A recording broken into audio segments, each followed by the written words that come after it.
지형 구조입니다.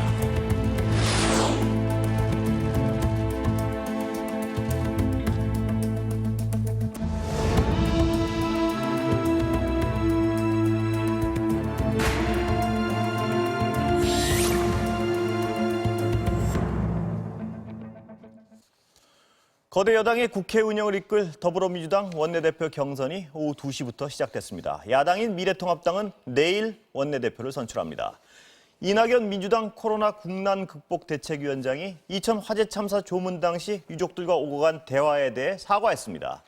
더불어시민당 양정숙 비례대표 국회의원 당선인에 대해 민주당과 시민당이 함께 검찰에 고발했습니다. 그런데 이번에는 양정숙 당선인이 민주당과 시민당 그리고 의혹을 집중 보도한 언론사를 맞고발했습니다. 정치마수다 황혜진 선임기자와 함께 쟁점들 살펴보겠습니다. 안녕하세요. 안녕하십니까. 자, 원내대표 경선 네. 어떻게 진행되고 있나요 지금? 2시부터 시작을 했는데요. 후보 3명이 10분씩 정견 발표를 하고 한 3시쯤부터 투표를 시작해서 투표하는 데 한 20분, 30분 정도 걸리고요. 1차 투표에서 과반수가 나오면 4시쯤 발표할 거라는 예정인데요. 지금 82명이 과반수거든요, 당선인. 1차에서 과반수 82명을 얻은 후보가 없으면 1, 2위 놓고 다시 결선 투표하죠. 결선 투표해서 그러면 다시 오후 한 4시 50분, 5시쯤에 나오지 않을까 하는 게 민주당 쪽 지금 예상입니다. 과반 나올지 안 나올지 아직 분위기 모르시는 거죠? 귀신도 모른답니다. 귀신도 모릅니다. 한번 잠깐 들어볼까요? 네네. 4선의 김태년 의원, 3선의 전해철 의원, 그리고 4선의 정성호 의원. 말씀하신 대로 3파전인데요. 선거운동 치열했습니다. 새 후보자들의 발언 들어보고 갈까요? 그동안 우리는 문재인 대통령님을 비롯해서 당정청의 여러 지도자들께서 안정적인 리더십과 원팀의 통합된 단결력을 바탕으로 큰 성과를 거둘 수 있었습니다. 제가 원내대표가 된다면 이러한 리더십을 이어받아서 통합의 리더십으로 당을 안정적으로 운영하고자 합니다. 이제 민주당은 선거에서 이기는 정당에 그치는 것이 아니라 문재인 정부의 성공을 완성시키는 정당, 민생을 책임지는 정당, 그리고 정치를 바꿀 수 있는 그런 정당이 될 수 있고, 여기 계신 분들이 함께 치열하게 고민하고 일을 하신다면 가능하다고 생각합니다. 제가 더 열심히 하겠습니다. 성원해 주시기 바랍니다.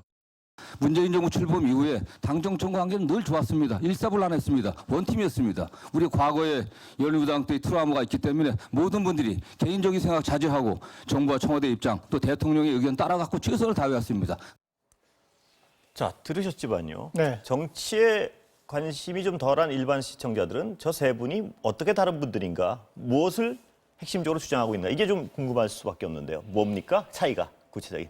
구체적인 차이를 구별하기가 어렵죠, 사실. 물론 이제 흔하게 말해서 전해철, 김태년 후보는 친문 범주리에 속하는 분이고 정성호 후보자는 사실은 이재명 지사 대선 운동을 도왔잖아요. 저번에 그 두 분이 정성호, 이재명 두 분이 사법연수원 동기랍니다. 그래서 법조인으로 출발할 때 친했고 그런 친소관계도 있어요. 그래서 비주류의 친 이재명계라고 분류가 되는데, 그렇다고 해서 뭐 반문도 아니거나 그런 거 전혀 아니죠. 요새 뭐 반문이 있나요? 반문 없죠. 반문은 다 탈당했죠. 탈당해서 없습니다. 근데 그래서 이제 물론 이제 그 나름대로 김태년 의원은 당직도 많이 하고 그래서 이제 경험 있고 노련하고 의회의 여러 가지 그런 국회 내 일들에 대해서 아주 익숙하고, 전해철 의원 같은 경우는 사실 본인은 싫어한다고 뭐 최민희 의원도 말씀하시는데 삼철, 친문재인 세 명의 철자로 끝나는 사람들죠. 이호철, 양정철, 전해철. 그 친문 핵심이라고 이렇게 삼철로 이렇게 분류되는 분인데, 오히려 그 때문에 불이익을 받아서 별 자리를 못했다, 큰 당직도 못했다라는 뭐 동정론이 좀 있는 것 같아요. 김태년 의원은 저번에 떨어졌잖아요. 저번에 아깝게 떨어져갖고 좀 미안해하는 사람도 있고, 전해철 의원 같은 경우도 친문이라고 오히려 불이익을 받다, 친문 핵심이라고. 그래서 이번엔 좀 해야 되지 않느냐 이런 그 얘기가 있어서 오히려 특히 친문 핵심들이 전해철 의원 지지자들이 많아서 될 거다, 선두자다, 뭐 이런 주장도 있는 것 같고, 정성호 의원 같은 경우는 뭐 야당과의 관계나 또 이렇게 그 원만한 성품 이런 걸 볼 때 야당과 원만하게 국회를 이끌고 가지 않겠느냐라는 게 뭐 장점이다, 단점이다 이런 평들이 많잖아요. 그래서 저 세 분이 뭐 두 분은 확실한 뭐 친문 내부의 후보고, 한 분은 뭐 친문은 아니지만 그렇다고 해서 특별히 단점이 있는 분은 아니고, 그런데 이제 셋 다 보면 또 수도권 지역 출신이고요. 그래서 지금 뭐 2중, 뭐 2강 1중, 뭐 아니면 1강 2중 이런 얘기가 있는데 지금 뭐 전해철 의원이 2강 1중? 예. 2강 1중이니까 예, 뭐 그렇죠. 전해철, 김태년 그다음에 정성호 의원이 약간 중 정도 된다 이런 얘기도 있고 정성호 의원이 약간 약하다는 거는 뭐 객관적인 지금 평가인가요?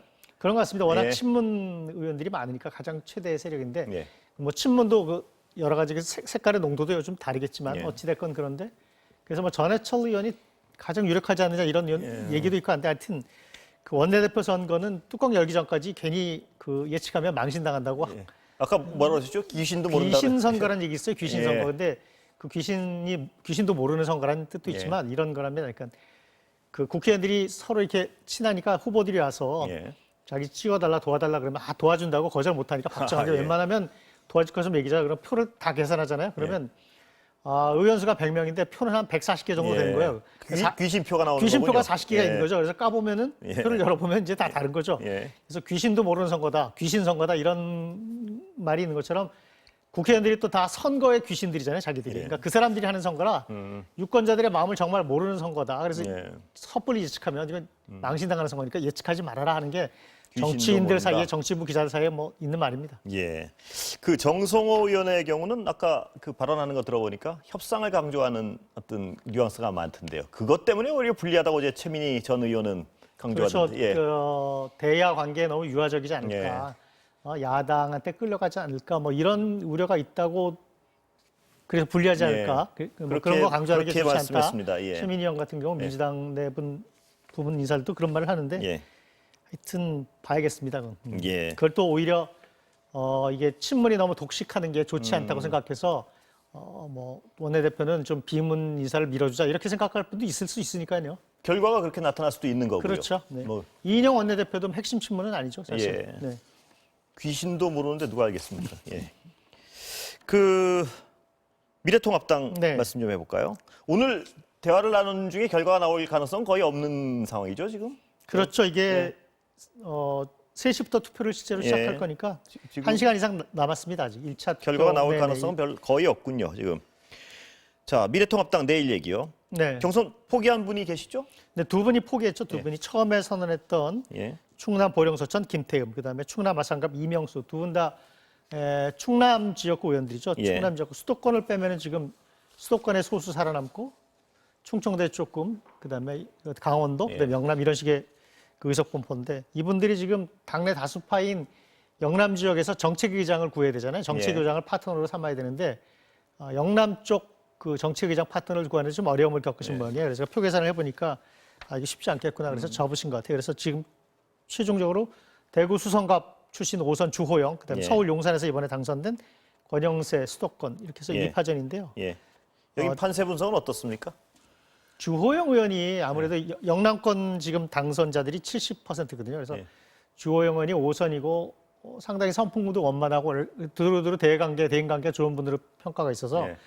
주호영 의원이 유리하지 않을까라는 객관적인 판세상은 판세가 예, 있어요. 예, 그런데 예. 또 반면에 지금 초선 당선자들이 예. 권영세 의원이 지금 얘기하는 게 우리가 지역당에서 왜 수도권에서 이렇게 졌나, 수도권에서 이렇게 진 이유를 모르고 그걸 깨닫지 못하면 다음에는 더 망할 거다 이런 얘기를 하면서 지금 계속 그 의원 당선자들을 지금 설득하고 있거든요. 그래서 그리고 그 전에 그 미래통합당 원내대표들이 나경원, 심재철 다 수도권, 서울, 예. 경기도 그 지역 의원들이었어요. 그래서 내부에서 영남권 의원들도 이거 원내대표까지 영남에서 나오면 당이 너무 영남 지역당 이미지가 강해지는 것 아니냐라는 우려를 할 수도 있어서 권영세 의원이 그 틈을 얼마나 공략하느냐, 이게 영남당으로 머물 거냐, 영남 자면 될 거냐라고 이렇게 호소를 하면 초선 의원들이 또 마음이 움직일 수도 있거든요. 그 부분을 직접 공략하면서 지금 권영세 의원은 지금 의원이 아니죠, 당선자죠. 주호영 의원은 의원이면서 당선인인데 권영세 의원 같은 경우는 지금 뭐 부산, 경남, 오늘은 대구, 경북, 충청도 이렇게 지역 돌아다니면서 지금 원회니까 선거운동을 하는 것 같고 주호영 의원은 현역 의원이니까 의원회관에서 국회 돌면서 지금 선거운동하고 그런 상황인 것 같습니다. 영남당에 머물러서는 안 된다. 아까 그 말씀이 어떤 그 통합당 측에 얼마나 파괴력을 갖느냐. 이게 오늘 관전 포인트겠군요. 그렇습니다. 예. 근데 권영세 의원이 지금 그 러닝메이트 정책의장도 지금 조혜진 의원인데 예. 조혜진 의원도 지금 저번에 유승민계라고 공천에서 컷오프 당해서 4년 쉬다가 지금 당선이 됐거든요. 예. 그래서 두 양반 다 8년 4년씩 국회 안에 공백이 있어서 좀 불리하죠, 의원들. 근데 초선 당선인들이 한 40명 되니까 절반. 예. 그분들이 어떻게 판단하느냐 굉장히 중요할 겁니다. 예, 양당이 다 초선들이 어떤 키를 쥐고 있다. 이래도 과언은 아니죠, 지금 그렇습니다. 상황에서? 네. 예. 중요하죠, 어릴 때보다. 초선들의 의견이. 숫자가 워낙 많으니까. 예. 양당이 다 공이 그렇죠. 마찬가지입니다. 그리고 기존 그 중진 의원들이랑 관계도 아무래도 덜 끈끈할 테니까. 예. 근데 초선이란 어떤 집단을 초선 이렇게 해가지고 하나로 묶을 수 있는 어떤 그 방향이 그렇진 있지는 않죠. 않잖아요. 거기 예. 내부에도 뭐 인간관계도 그렇죠? 있고 뭐 예. 친문 초선도 있고 청와대 예, 출신도 있고 그렇겠죠. 여러 가지 있으니까 예. 나름대로 색깔이 있죠. 그런데 아무래도 덜 하겠죠. 좀. 예. 다음 얘기 한번 나눠볼까요?